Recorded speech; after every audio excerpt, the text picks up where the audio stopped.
Okay, good afternoon, everybody. Uh, is the voice and video clear? Yes, sir. Okay, great. So let's get started from what we were doing last time. If you remember, we discussed about the processor organization, and we looked at the different categories of instruction and then tried to figure out what is the hardware requirement for each of these, and we superimposed all that, and that formed the data path. And then the control path, which sequences the operation of these different elements in the data path. We said we'll leave it to you for reading, but we'll not discuss in the class. Neither are we going to ask questions from the control sequencing of the data paths. But then we also remarked that the data path that we discussed is not really used in modern day processors. Those are too primitive. And now there is a lot of parallel computation inside even simple processors in the mobile phone or in the desktop or in the laptop. Many forms of parallel processing occur. And unless we discuss those, we will not get the correct picture of what is happening. So far, what we discussed is more of forming the background or the basic understanding of a processor. Now let's see what really happens. Nowadays, it is rare to find a processor where parallel computation does not take place. And we had said towards the end of the last class that fundamentally there are two forms of parallel computation. One is called as data parallel computation, and the other is operation parallel computation. In data parallel computation, the same operation is applied to multiple data elements, and these operations run on different processors. So the same operation running on different processors, but using different data elements. And you might wonder that where such computation occurs. These computations are common in multimedia applications. I'm sorry, can you please repeat your question? Okay. So an example of this is the multimedia computation. Multimedia, as you know, is multiple media like graphics, video, audio, etc. And all these, if you analyze the graphics, animation, speech, sound, and so on, you will see that, let's consider a graphics element. Let's consider a picture, and you want to, let's say, transform the picture. Let's say you want to portray motion. So what you need to do is every pixel you need to translate by certain amount, X and Y amount. It moves every pixel. So just see that we are applying the same movement operation on every pixel, and these are done by different processors. Similarly, let's say we want to increase the intensity of a picture. We want to do the same operation on every pixel. So multimedia operations are typically data parallel, where we operate on multiple data at the same time. And as we proceed, we'll see that there are components in your laptop, in your mobile, in the desktop, which handle this kind of computation. And nowadays, these have become sophisticated, and we call them as GPUs, graphical processing units, We'll look at them little later, because there is something even more fundamental than the data parallel computation, which is operation parallel computation. Here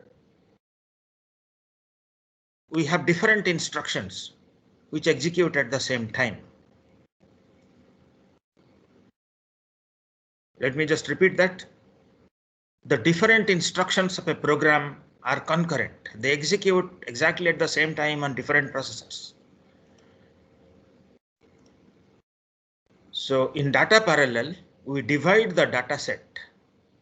Let's say a large picture will divide into 16 by 16 pixels or 4 by 4 pixels.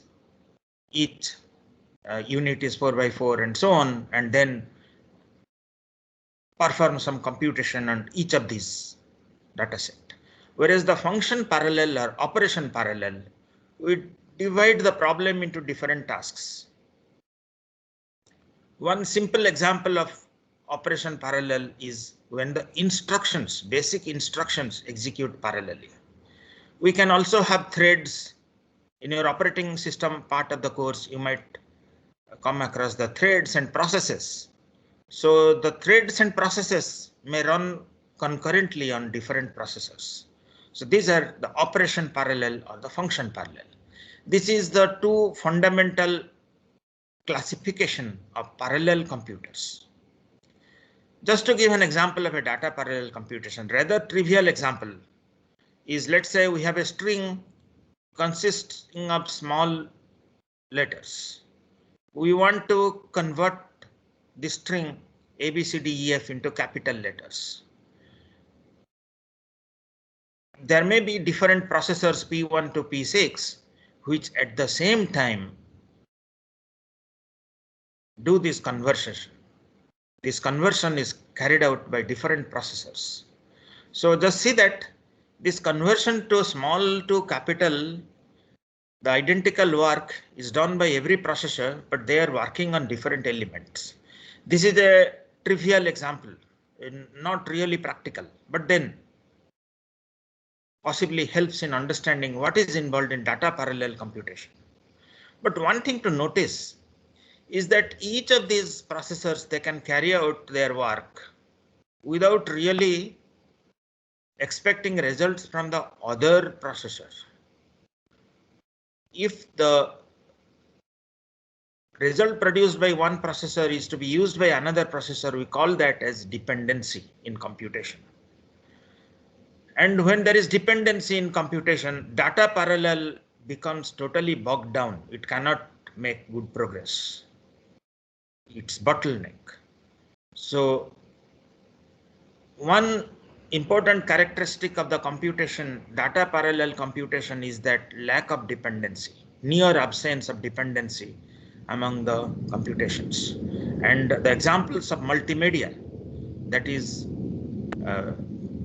pictures, animation, sound, video play, and so on.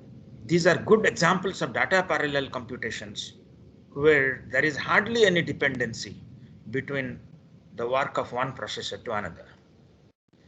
But there is another alternate classification of parallel computers. This is called as a Flynn's classification, very old, maybe 60 years old classification, but then this has become so used, people are so used to this classification, we will spend a minute to look at how Flynn classified 60, 70 years back. He said that computers can be either single instruction, single data. So they just take one instruction at a time and one data at a time on that they process. These are the uniprocessors. Multiple instructions at a time, but operate on a single data. These are rare processors. Single instruction and multiple data. So there is a single instruction working on multiple data elements, and we just call that as data parallel computation. And in Flynn's classification, these are the SIMD computers, or single instruction, multiple data. I am sure those who do higher studies or even in your daily life or in your job, you will come across these terms: SIMD, SISD, and MIMD.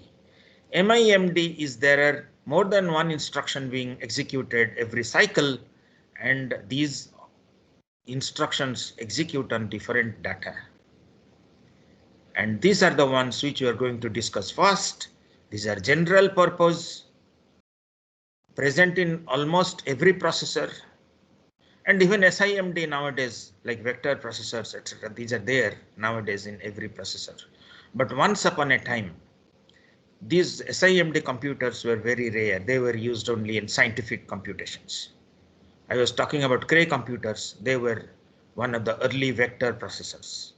But nowadays, there are vector processors in every kind of computation. We'll come to that later.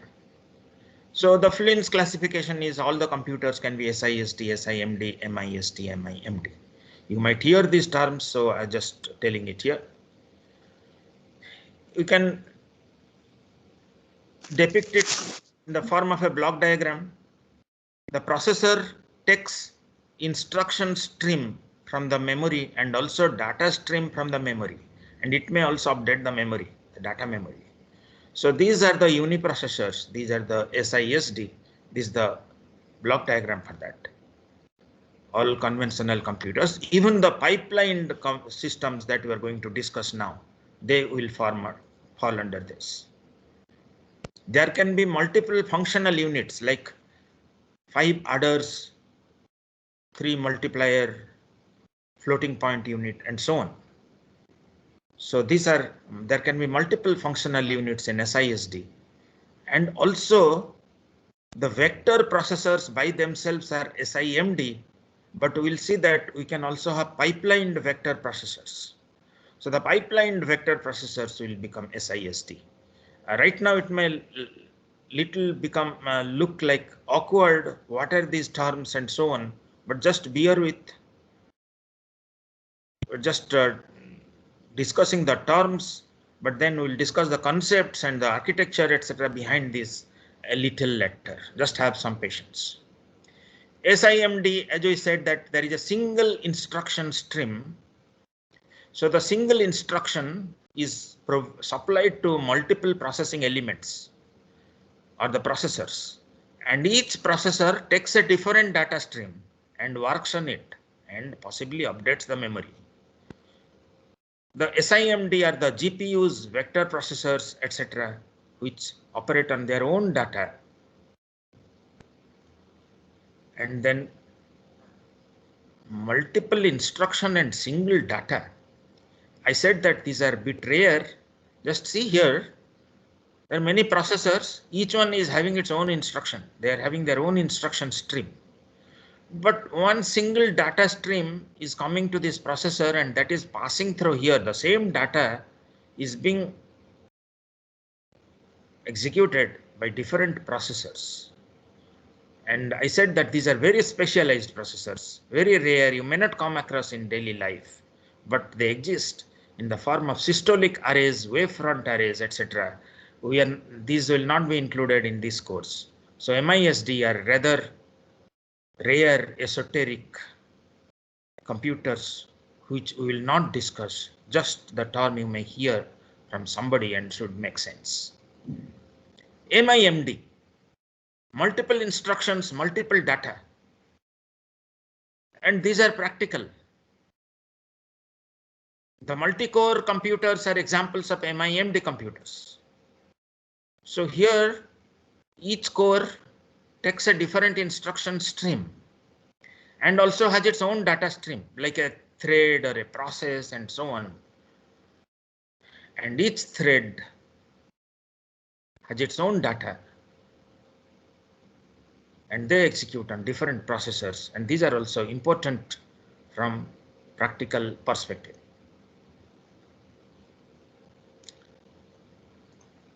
Now let us start with pipelines, because as I was saying that the processor that we discussed is not used in that form anymore. Even the simplest processor you come across will use pipeline. And please observe what we are discussing just now, going to discuss just now, and I'll ask you this question, that how come the processors in their basic form are not used anymore? And all of them are pipelined. What is great about pipelining? I mean, why is it that it is there everywhere?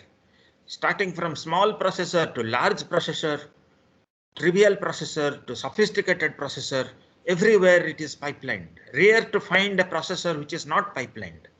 So why is that? What is great about it? And 50 years back or 30 years back, I think in 1986, the 8086 processor, Intel 8086 processor was not really pipelined. It was a non-pipelined processor. But then I was telling you the story, I think the other day, that there were two competitors, Intel and Motorola. Motorola 68,000 processor was equally popular. But then Intel went for pipelining their processor. And after 3 years, Motorola processing unit, they had to sell off distress, loss-making unit. So pipeline is a very powerful concept. Let us see, very simple but powerful. Sarik, is there any question? Is there a question? Please unmute and ask question. We'll be happy to answer your question. I'm just waiting if somebody asks a question, but so far questions are rather rare. And it is a distance mode and I cannot see you. So it becomes difficult for me to point out that who is having a question in his mind, because if we see you in a class, we understand who has a question in mind. But here you'll have to ask questions. And these are considered positively. We note down that who has asked question, we reward them. So please ask questions. Okay, let's proceed.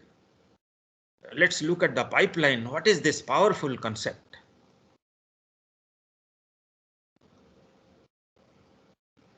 So here, pipelining is called as an overlapped execution.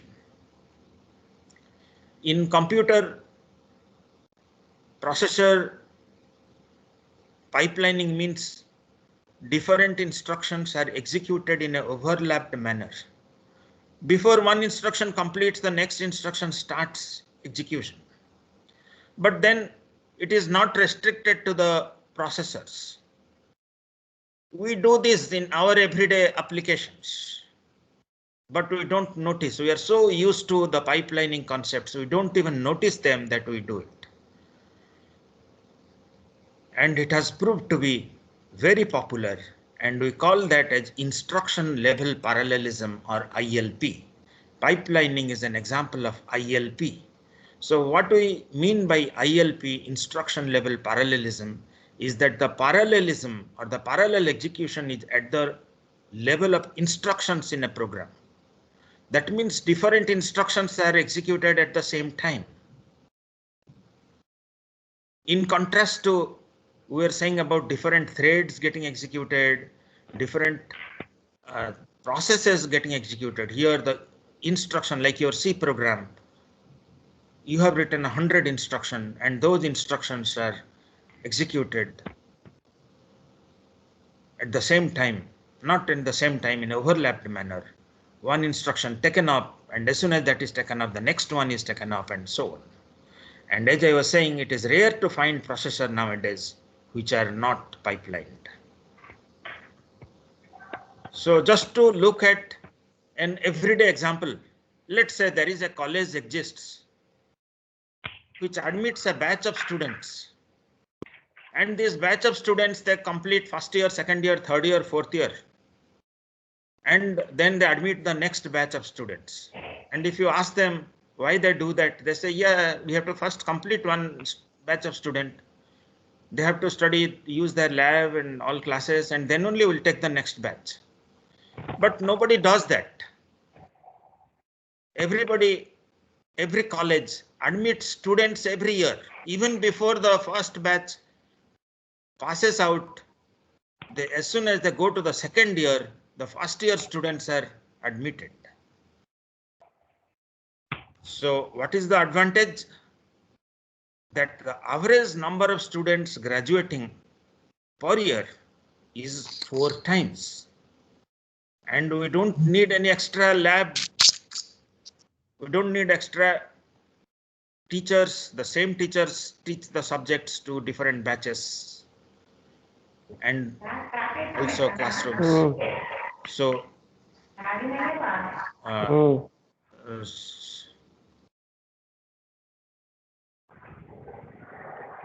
so there is somebody we need to mute.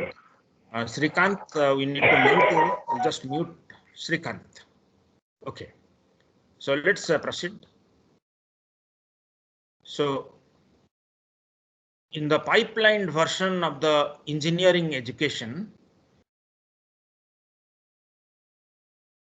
by the time the first year students go to second year, another first year student is admitted. And by the time the first batch goes to third year and the second batch goes to second year, the third batch is admitted and so on. And we are so used to it. This is actually an example of a pipelining. In contrast to 4 batches of student graduate, sorry, the students graduating after 4 years and admitting the new batch and so on. And this is an example of pipelining. And same thing in instruction execution. The first instruction is we do the instruction fetch. As soon as instruction fetch of the first is complete, we start the decode for the first instruction. In the meanwhile, the next instruction we do the instruction fetch. And the first instruction after the decoding, it is executed. And the second instruction is decoded at the same time.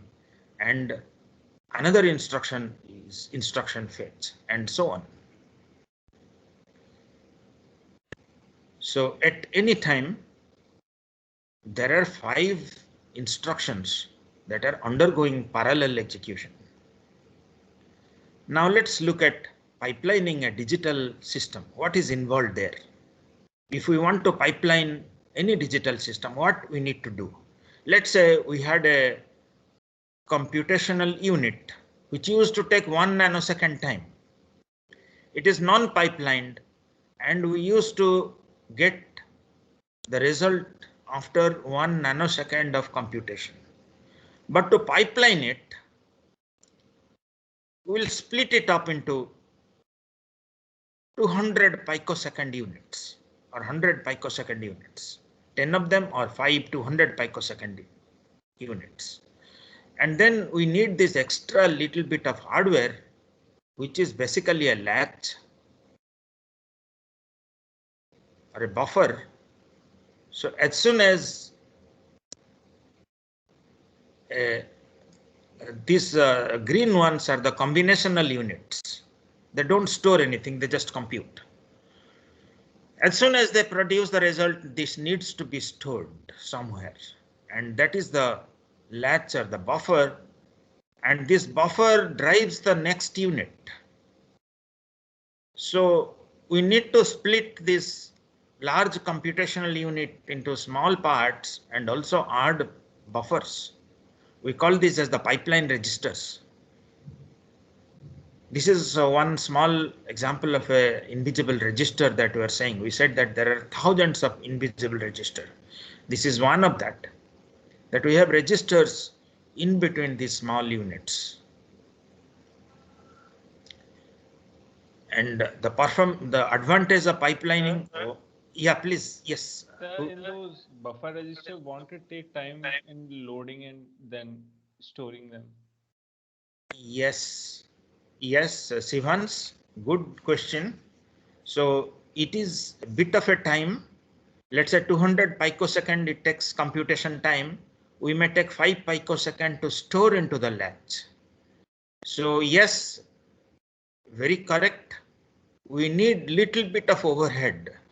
But just see here that in the first case, we used to get one result after 1 nanosecond. But here in the pipeline execution, we will get one result after 210 picosecond, assuming that 10 second takes to write to a buffer.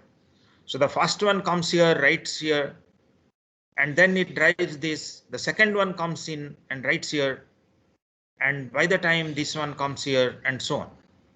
So there is a bit of overhead there, correct? But then we get substantial speed up. And the important thing to notice here that our computation hardware has not changed. Only we needed some few buffers here. That's all. But the hardware remained the same. We just split it up into small units and then added buffers here, and just 5 buffers, 4 buffers, and then we are getting a almost 5 times speed up. Earlier it used to take 1 nanosecond. Now every 200 picosecond almost we will get one computation finished. So here hardware investment is not there, no replication of hardware. And if we have a n stage pipeline, let's say 20 stage pipeline, we'll get a 20 times speed up without any investment in hardware, almost zero investment. We just added some few buffers, that's all. Now, what is causing the performance improvement? Can anybody answer this question?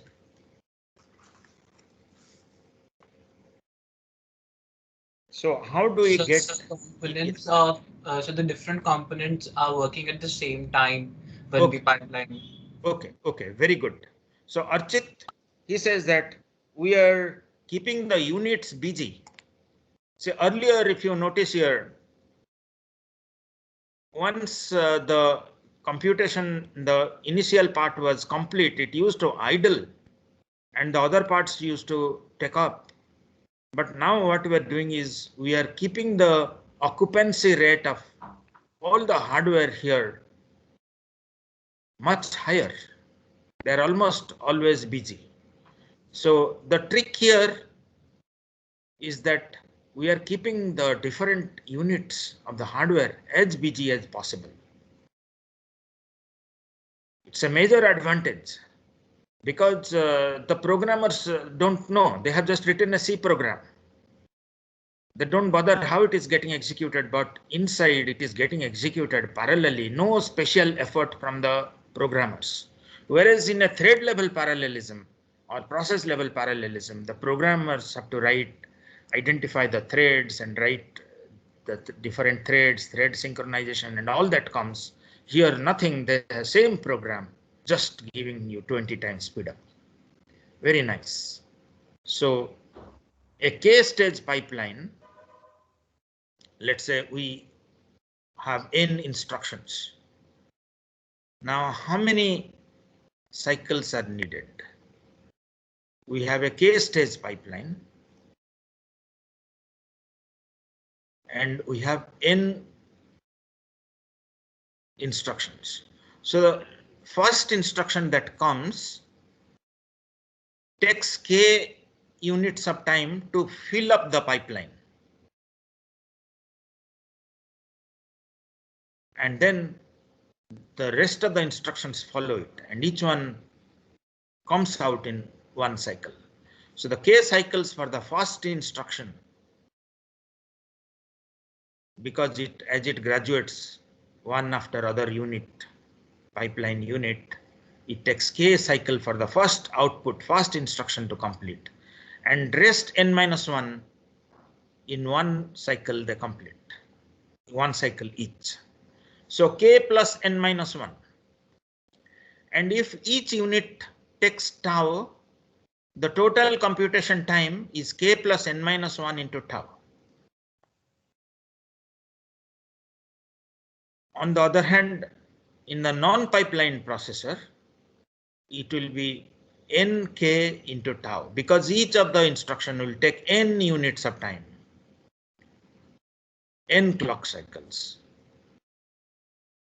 Sorry, k clock cycles. Each of the n instructions will take k clock cycles. So n into k into tau. Now, if we compute the speed up of pipeline, we'll just divide this and we get nk by k plus n-1. But one thing is left unsaid is that if we improve the execution speed 20 times, then the data must be supplied. The instructions and data must be supplied to the processor 20 times faster. The instructions have to be fetched because it is computing in a time 1/20th of what used to take earlier. So all that instruction and data must be fetched in 1/20th time. So the memory, we said that the memory bandwidth must increase by 20 times. The memory has to become very fast. Otherwise, it will not work. It will not give you that 20 speed up. As we proceed, we'll see that how we manage to achieve this increase in memory bandwidth. So we'll just do one small exercise.